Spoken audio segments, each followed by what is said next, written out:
to share with you a leadership truth that is hard sometimes to accept, but we must trust God with it.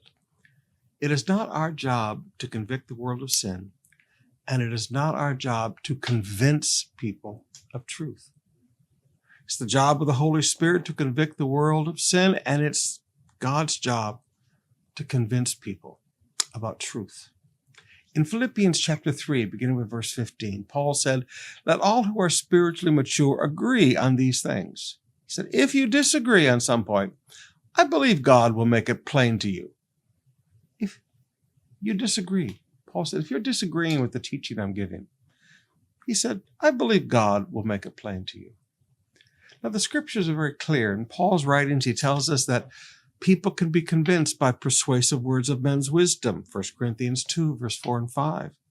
Well-crafted arguments can deceive people, Colossians 2, verse 4. People can be captured by empty philosophies and high-sounding arguments, Colossians 2, verse 8.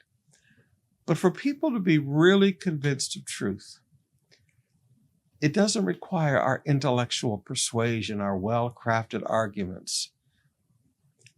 People are going to disagree with you as you teach your Go groups. People are going to disagree with you as you share the gospel. People are going to disagree with me as I preach on Sunday in the services. But you have to understand, it's not our job to convince people. It's our job to present truth. And if people disagree, well, you know what?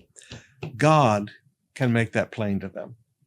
God can just take it and lay it out and make it very simple to them. So let's trust God to do the convincing.